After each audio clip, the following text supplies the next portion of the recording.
दरअसल रजिस्ट्री इंतकाल जो है इसका जो रिकॉर्ड होता है वो पटवार खाने में होता है। और रजिस्ट्री PT1 जो होती है इसकी रजिस्ट्री कचहरी में होती है। और इसका जो PT1 होता है वो एक्साइज के दफ्तर में होता है। चंद मिनट में आप स्टाम्प पे डील करके उसको वाइंड अप कर सकते हैं। यानी कि आपने एक जैसे पंजाब बैंक से 1200 वाला स्टाम्प निकलता है।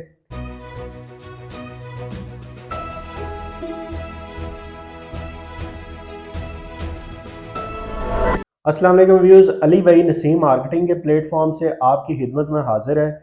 इनसे आज PT1 रजिस्ट्री इंतकाल और स्टाम्प के हवाले से सवालात करते हैं। तो अली भाई तैयार हैं आप? जी मैं रेडी हूँ। अली भाई सबसे पहले अपना तारुफ करवा दें।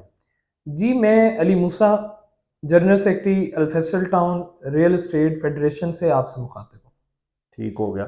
अच्छा अली भाई मुझे ये बताएं, जो रजिस्ट्री PT1 है और रजिस्ट्री इंतकाल है, इन दोनों का क्या फ़र्क है? दरअसल रजिस्ट्री इंतकाल जो है इसका जो रिकॉर्ड होता है वो पटवार खाने में होता है। और रजिस्ट्री PT1 जो होती है इसकी रजिस्ट्री कचहरी में होती है। और इसका जो PT1 होता है वो एक्साइज के दफ्तर में होता है, कंप्यूटराइज। तो इससे क्या फ़र्क पड़ता है अगर रिकॉर्ड एक्साइज में है या इंतकाल पटवार खाने में है?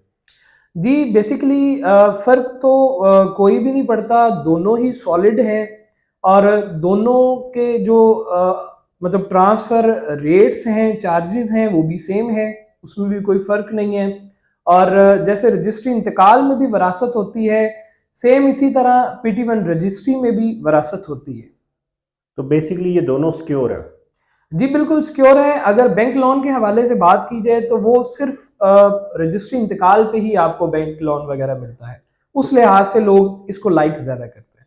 तो बेसिकली अगर कोई घर खरीदता है और वो PT1 करवाता है तो उसको किसी किस्म का गवर्नमेंट के हवाले से या लोकल हवाले से कोई भी इशू नहीं है? जी बिल्कुल, PT1 रजिस्ट्री के हवाले से भी अगर आप अपने नाम पे ट्रांसफ़र करवाते हैं तो आपको कोई इशू नहीं आता। हाँ, सिंपल अगर PT1 हो, रजिस्ट्री उसकी ना हो तो फिर आपका PT1 ट्रांसफ़र होने में इशू आता है। ठीक हो गया। और ये जो स्टाम्प है, अक्सर हम देखते हैं कि लोग स्टाम्प के ऊपर प्रॉपर्टीज ट्रांसफ़र करवाते हैं और उसमें सेल परचेज भी हो रही होती है। इसके हवाले से ज़रा थोड़ी सी इंफॉर्मेशन दें। दरअसल स्टाम्प जो है वो आप ये कह सकते हैं एक किस्म का इल्लीगल भी है कि जिसका रिकॉर्ड गवर्नमेंट के मतलब किसी इदारे से उसका रिकॉर्ड नहीं है। मतलब गवर्नमेंट के किसी इदारे में उसका रिकॉर्ड नहीं होता। वो आप यानी ये भी कह सकते हैं कि एक ऑफिस में आप चंद मिनट में आप स्टाम्प पे डील करके उसको वाइंड अप कर सकते हैं। यानी कि आपने एक जैसे पंजाब बैंक से 1200 वाला स्टाम्प निकलता है, उस पर आप फुल पेमेंट करके जो हाउस है उसको मतलब हैंड ओवर कर सकते हैं। उसका कोई रिकॉर्ड ट्रांसफ़र नहीं है। तो इसका मतलब ये है कि मिसाल के तौर पे मैं मिसाल दे रहा हूँ कि अली मूसा एक प्रॉपर्टी बाय करता है किसी XYZ से स्टाम्प के ऊपर, जी, और जी। वो कल पता चलता है या कुछ अरसे बाद पता चलता है वो तो प्रॉपर्टी का ऑनर कोई और है, तो उसमें प्रॉब्लम तो आएगी डेफिनेटली। जी बिल्कुल, जैसे मैंने बतलाया कि अब ज़ाहिर-सी बात है रजिस्ट्री इंतकाल और स्टाम्प को हम इक्वल नहीं कर सकते, क्योंकि रजिस्ट्री इंतकाल की एक वैल्यू है और स्टाम्प जो है वो एक बिल्कुल ही आप कह लें कि उसका कोई रिकॉर्ड नहीं है, ठीक है? उसमें आपको इश्यू भी आ सकते हैं। यानी कि देखिए ना कि रजिस्ट्री इंतकाल जो होता है उसको आप प्रॉपर वेरीफ़ाई भी करवा सकते हैं। स्टाम्प को आप वेरिफ़िकेशन के लिए कहीं जा ही नहीं सकते, क्योंकि उसका बैकअप रिकॉर्ड नहीं होता। अच्छा, दूसरा देखने में ये आया कि गली मोहल्लों के अंदर सबसे ज़्यादा जो है वो मोस्टली ट्रेड स्टाम्प में होता है। उसकी एक वजह मेरे ख्याल में ये है कि क्योंकि वो एक सस्ता होता है। तो वो जो लोग इसकी ट्रेडिंग कर रहे हैं, चाहे वो अपने रहने के लिए या इन्वेस्टमेंट पर्पस के लिए, उनके हवाले से आप क्या मैसेज देना चाहेंगे? असल में जो लोग स्टाम्प पे अभी ट्रेडिंग कर रहे हैं, क्योंकि गवर्नमेंट की तरफ से रजिस्ट्री पर जो गेन टैक्स वगैरह लगा है और नक्शे के चार्जेस वगैरह लगे हैं और भी टैक्स जो मजीद लगे हैं, तो इन्वेस्टर जो है उससे बचने के लिए स्टाम्प में ट्रेडिंग ज़्यादा कर रहा है। और क्लाइंट भी जो रजिस्ट्री करवाने से मतलब है कि वो रजिस्ट्री पर भी जाहिर सी बात है चार्जेस बढ़ गए हैं। तो स्टाम्प पर क्लाइंट भी जो है वो कहता है कि मैं स्टाम्प पर ही ले लूं और रजिस्ट्री से बच जाऊं। लेकिन अगर आप आज स्टाम्प पर लेते हैं तो कल को इस स्टाम्प की कोई वैल्यू नहीं होती कि आगे आप जब बेचने जाते हैं मार्केट में मकान, तो आपको यानी कि सेटिस्फाई करना क्लाइंट को और डीलर को सेटिस्फाई करना थोड़ा सा मुश्किल हो जाता है। यानी कि उसकी जो वैल्यू होती है रजिस्ट्री की और स्टाम्प की वैल्यू, उसमें आप ये भी कह सकते हैं कि आपके हाउस की जो डिमांड है उसमें बड़ा फर्क आता है। यानी कि आप फॉर एग्जांपल अगर आपका रजिस्ट्री इंतकाल है तो वो आप 80 लाख मांग सकते हैं उसका, और अगर यही प्रॉपर्टी स्टाम्प की है तो वो आप कम से कम आप ये कह लें कि तकरीबन 15 to 20 लाख उसमें माइनस हो सकता है। इसमें इतना फर्क पड़ता है। तो बेसिकली जो मेरी अंडरस्टैंडिंग के मुताबिक आप जो कह रहे हैं कि स्टाम्प पे ज़्यादातर जो काम हो रहा है वो इन्वेस्टमेंट के पॉइंट ऑफ व्यू से हो रहा है कि लोग टैक्सेस से बच जाते हैं और चीज़ एक स्टाम्प पे बाई की और कुछ अरसे बाद सेल कर देते हैं, उनको अच्छे पैसे मिल जाते हैं। लेकिन टेक्निकली जो लोग रिहाइश रखना चाहते हैं, जो रहना चाहते हैं, उनके लिए जो है वो अच्छी और सॉलिड चीज़ नहीं है। इवन दो इन्वेस्टर्स के लिए भी नहीं है, लेकिन दोनों को अगर कंपेयर करें तो ये इन्वेस्टर किसी हद तक रिस्क लेता है, लेकिन जो रिहायशी लोग हैं वो इसमें रिस्क नहीं लेते या नहीं लेना चाहिए। आप इस बात को सेकंड करेंगे? जी बिल्कुल। देखें, आप की एक जमा पूंजी होती है, पूरी ज़िंदगी आपने वो पैसे रकम कमाई होती है, बड़ी मुश्किल से कमाई होती है। तो आप, मेरा तो मशवरा ये है कि आप स्टाम्प वाली साइड पे ना मूव करें। आप रजिस्ट्री इंतकाल या PT1 रजिस्ट्री को ही प्रेफर करें, क्योंकि यही जो रजिस्ट्री है, कल को अगर आप चाहते हैं कि आप अपने बच्चों के नाम पे ट्रांसफ़र करवाना चाहें, तो आप रजिस्ट्री इंतकाल भी ट्रांसफ़र करवा सकते हैं और PT1 रजिस्ट्री भी ट्रांसफ़र करवा सकते हैं। इसमें वरासत भी चलती है, वरासत भी हो सकती है। यानी कि एक सॉलिड ये वे है कि आप प्रॉपर्टी के हवाले से जो आपका रिकॉर्ड है वो आप चाहते हैं कि सॉलिड हो और आपका किसी इदारे में हो, तो ये वैलिड है। स्टाम्प की अगर हम बात करें तो स्टाम्प पे एक तो स्टे लगने के बड़े चांसेस होते हैं, स्टे वगैरह आसानी से लग जाता है, और दूसरी बात ये है इसका कोई रिकॉर्ड नहीं होता और आपके बच्चे जो हैं कल को वो सिक्योर नहीं होते स्टाम्प के हवाले से डॉक्यूमेंट्री। और ये डेफिनेटली इलीगल है। जी बिल्कुल इलीगल है। ठीक हो गया। अच्छा अली भाई, हमारे पास सिर्फ 2-3 मिनट है, 2-3 मिनट में हम इस टॉपिक को क्लोज करेंगे। अच्छा, जो आपकी फेडरेशन है, फेडरेशन रियल एस्टेट फेडरेशन, इस हवाले से आपके इलाके में या ओवरऑल लाहौर में कोई काम कर रही है, या लोगों को कोई आगाही मुहिम आप लोगों ने चलाई है, या उसके अलावा जो क्लाइंट्स प्रॉपर्टी बाइंग करते हैं या सेलिंग करते हैं वो अपनी वेरिफिकेशन प्रोसेस से जो गुजरते हैं उनको किन चीज़ों का ख्याल रखना चाहिए? ये दोनों पॉइंट ज़रा कवर करें प्लीज़। असल में फेडरेशन बनाने का मकसद ये था कि हमारे इलाके के अंदर डिसिप्लिन आ जाए, डीलर्स में इत्तेफाक हो जाए। यानी कि जैसे इसमें सबसे बड़ी बात जो वजह है फेडरेशन बनाने की, कि डीलर सिक्योर नहीं था। फेडरेशन से पहले डीलर सिक्योर नहीं था, यानी कि कंप्लेंट्स वगैरह काफ़ी आती थी। डीलर्स भाई बतलाते थे कि जी आज मैंने हाउस सेल किया है तो जो ऑनर है और बायर है वो डायरेक्ट हो गए हैं, इन्वेस्टर और बायर डायरेक्ट हुए हैं, उसकी वजह से मेरी कमीशन जो है वो मुझे नहीं मिली।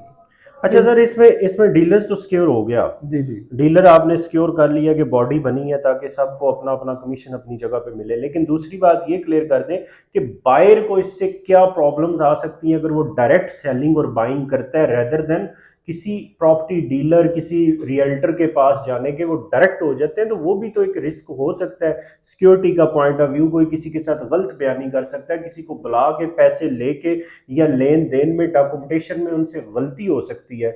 तो क्या प्रॉपर्टी डीलर का इसमें काफ़ी रोल होता है? उसके एक बिजनेस का, उसका ठीक है, उसकी दुकान है, शॉप है, वो वहाँ पे बैठा है और वो मामलात अदा करता है। और मेरा ख्याल है कि जहाँ पे करोड़ों की प्रॉपर्टी है उसमें अगर आप 1 लाख रुपया पे करते हैं तो वो डीलर इस चीज़ की सर्विसेज प्रोवाइड करता है और मेक श्योर करता है कि आपके डॉक्यूमेंटेशन, आपकी कमीशन और सारी एक कमीशन के अगेंस्ट डॉक्यूमेंटेशन और आपके पेपर वर्क और आपकी अमाउंट सिक्योर तरीके से ट्रांसफर करवाता है। तो आप समझते हैं कि इस हवाले से क्लाइंट्स को भी कोई को आगाही मुहिम चलाई जाए या क्लाइंट्स को ये चीजें बताई जाएं कि this is the only way secure, कि पूरी दुनिया में यही होता है?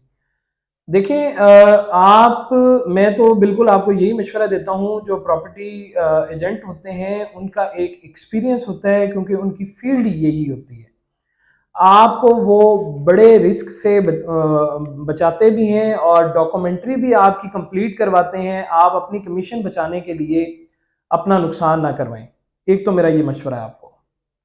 सेकंड ये है कि देखें, हमारे जो क्लाइंट्स होते हैं वो उनको डॉक्यूमेंट्री वेरीफाई करवाने का भी नहीं पता होता, और ये भी नहीं पता होता कि मैंने किस इदारे में जाना है इस रजिस्ट्री को चेक करवाने के लिए, और किसी 2 नंबर एजेंट के थ्रू वो अपनी डॉक्यूमेंट्री चेक करवा रहे होते हैं, और वो एजेंट जो है वो डॉक्यूमेंट्री जो है वो अगर फेक भी हो तो वो आपको गाइड नहीं करेगा, क्योंकि वो एक एज एजेंट कचहरी से है या किसी इदारे से है। जो प्रॉपर्टी डीलर होता है ना, ये एक प्रॉपर इसका ऑफिस होता है, और वो मतलब है कि उसका वहां पर टाइम स्पेंड होता है काफ़ी, और वो एक प्रॉपर ऑफिस ला रहा होता है। तो वो इन चीज़ों को मद्देनज़र रखता है कि क्लाइंट के जो डॉक्यूमेंट्स हैं उनको भी वो प्रॉपर अपने आप को भी सिक्योर करे और क्लाइंट को भी सिक्योर करे।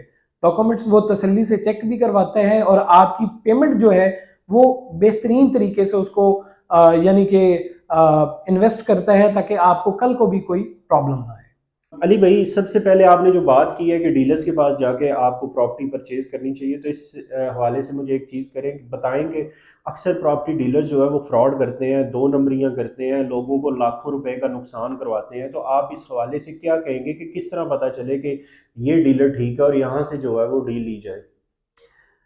देखें, जैसे आप मुख्तलिफ मामलात के लिए मार्केट को सर्च करते हैं और पूछते हैं कि ये बंदा कैसा है, इसकी रिप्यूट कैसी है, तो आप प्रॉपर्टी डीलर्स को भी मार्केट में सबसे पहले चेक करें, उसकी रिप्यूट पूछें कि ये बंदा ठीक है कि नहीं ठीक है। अगर वो बंदा प्रॉपर प्रोफेशनल है तो आप उससे डील करें, अगर वो नॉन प्रोफेशनल है तो आप उसके करीब भी बिल्कुल ना जाएं। अगर वो आपको कमीशन में आपको लालच देता है कि मैं आपसे कमीशन कम लूंगा, आप मेरे साथ डील करें, यानी वो नॉन प्रोफेशनल है। और दूसरा अली भाई, फाइनली एंड पे ये कहना चाहूँगा कि इसको आप बात को भी मुझे ज़रा इसको सेकंड कर लीजिएगा कि अगर लेट्स से कि कोई क्लाइंट चला भी जाता है और कोई प्रॉपर्टी डीलर उसके बारे में गलत बयानी से काम ले रहा है, तो हर इलाके की फेडरेशन तो बनी हुई है, उस फेडरेशन के जो हेड हैं उनको मिला जाए, अपनी कंप्लेन करें तो वो भी आपका मामला हल करवा सकते हैं। जी बिल्कुल, ज़ाहिर सी बात है, फेडरेशन बनी इस मामलात के लिए होती है कि जो ट्रबल शूट आते हैं मार्केट के वो ना सिर्फ डीलर के, जी जी क्लाइंट की भी। जी जी जी फेडरेशन जी बेसिकली फेडरेशन बनाई इसीलिए जाती है कि मार्केट के अंदर क्लाइंट के और ऑनर के जो ट्रबल शूट्स वगैरह आते हैं उनको हल करने के लिए बनाए जाते हैं। कि फॉर एग्जांपल अगर कोई बंदा मार्केट में ऐसा 2 नंबरी से काम कर रहा है तो फेडरेशन बिल्कुल उस पर एक्शन भी लेगी और उसको वहां से उसका ऑफिस भी ख़त्म करवाएगी। चलें जी, बहुत शुक्रिया अली भाई, आपने अपना कीमती टाइम दिया।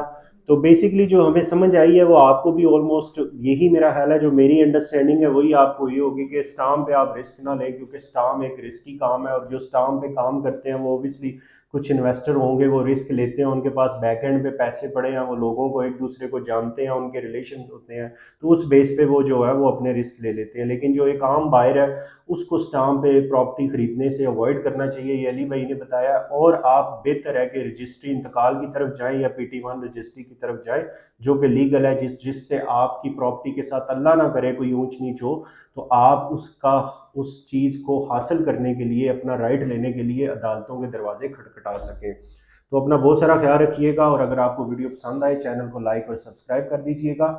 Thank you very much. Allah हाफिज़।